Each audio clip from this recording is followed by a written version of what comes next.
Good morning. காலையிலே பச்சை பசேன்னு இருக்குங்களா, இது வந்து நம்மளோட தோட்டம் தான். கேரளாவில் ஹஸ்பண்ட் போயிருந்தாங்க, அப்போ இதை எடுத்துகிட்டு வந்தாங்க.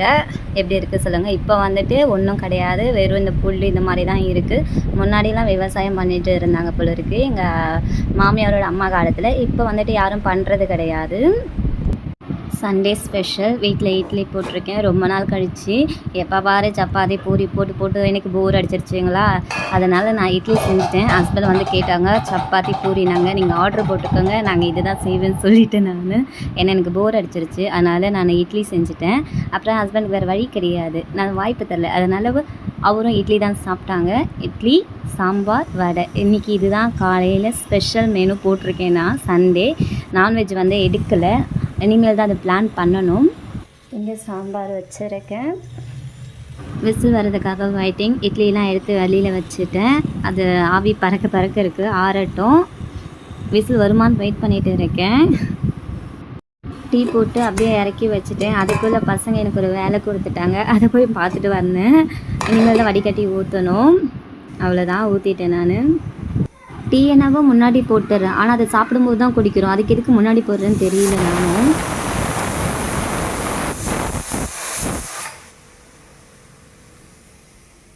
ஒரு வழியாக விசிலும் வந்துருச்சு. இங்கே ஆவி பறந்துட்டு இருக்கு. இது ஆறுனது இதை எடுத்து ஹாட் பாக்ஸில் போட்டுடணும். இதை மூடி வச்சுருவேன், பருப்பு கடையணும். என் ஹஸ்பண்ட் கேட்டிருக்காங்க கொஞ்சமாக டீ கொடுமானிட்டு, நான் அதனால் சின்ன கிளாஸில் ஊற்றிட்டு இருக்கேன். இது 2 பேர் குடிப்பாங்க, பையனும் அப்பாவும்.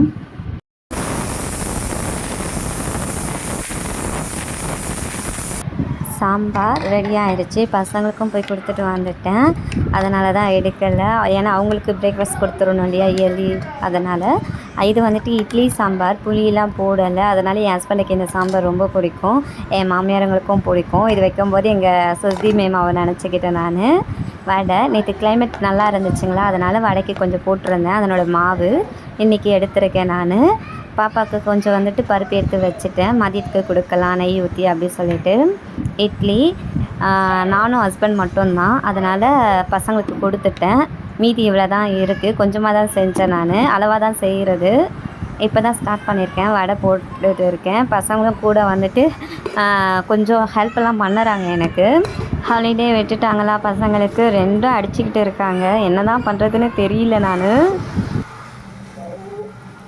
சண்டே இல்லைங்களா, அதனால் கொஞ்சம் ஃபுல்ஃபில்லாக இருக்கணும்னுட்டு இன்றைக்கி வந்துட்டு நான் இட்லி சாம்பார் வடை இது பிளான் பண்ணேன். வடை வந்து ஆல்ரெடி நேற்று இருந்ததுனால தான் இன்றைக்கி வந்துட்டு இட்லியே பிளான் பண்ணேன் நான்.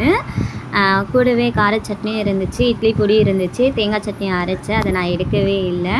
ஸோ சண்டே ஸ்பெஷல் எங்கள் வீட்டில் இவ்வளோ இருக்குது. இருக்கிறது என்னவோ நானும் ஹஸ்பண்ட் மட்டும்தான், பட் இவ்வளோ செஞ்சுருக்கோம். நாங்கள் கொஞ்சம் ஃபில்லிங்காக இருக்கணும், அதனால தாங்க சண்டே வந்துட்டு கொஞ்சம் ஸ்பெஷலாக மாற்றிட்டேன். நாங்கள் இப்போ வந்துட்டு கிளம்பிட்டோம் கோவிலுக்கு. ஸோ கோவிலுக்கு போகலாம் அப்படின்ட்டு பசங்களை ரெடி பண்ணிட்டேன். பையன் இறங்கிட்டார், பாப்பா இறங்குறாங்க. ஓணம் ட்ரெஸ் இது அகெயின் போட்டிருக்கேன் நான். இப்போ எல்லாம் கடவுள் மேலே வந்துட்டு எங்களுக்கு பக்தி பரவசம் அதிகம் நினைக்கிறேன். அடிக்கடிக்கு கோவிலுக்கு போய்கிட்டே இருக்கும், எங்கே போகிறதுன்னு தெரியல. கேட்டாங்க, சரி காலையில் கோவிலுக்கு போயிட்டு வந்துடலாம் அப்படின்னு சொல்லிட்டு கிளம்பிட்டோம். நாங்கள் ஃபேமிலியாக கிளம்பிட்டோம். கொஞ்ச நாளாகவே பார்த்திங்கன்னா வீட்டில் கொஞ்சம் இஷ்யூஸ் ஓடிட்டு இருந்தது, அது இல்லாமல் கிட்ஸுக்கு வந்துட்டு ஹெல்த் இஷ்யூஸ்லாம் இருந்துச்சுங்களா, அதனால் ஸோ கொஞ்சம் கோவிலுக்கு போகலாம் அப்படின்ட்டு வீட்டு பக்கத்துலேயே இருக்கிற கோவிலுக்கு தான் வந்திருக்கோம்.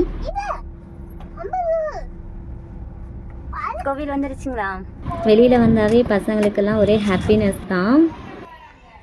கோவில் உள்ள இந்த ஆலமரம்லாம் இருக்கும் இல்லையா, துளசி மரம்லாம், இந்த கோவில் சூப்பராக இருக்கும், ரொம்ப பீஸ்ஃபுல்லாக இருக்கும். அதிகமாக ஜனங்க இருக்க மாட்டாங்க, அதனாலவே இன்னும் கூட கொஞ்சம் பீஸ்ஃபுல்லாகவே இருக்கும். மரத்தை சுற்றி பசங்க நல்லா விளையாடினாங்க. இங்கேயே கொஞ்ச நேரம் நாங்கள் டைம் ஸ்பெண்ட் பண்ணோம். அண்ணனும் தங்கச்சும் ஓடி பிடிச்சி விளையாடிட்டு இருக்காங்க. குட்டிமா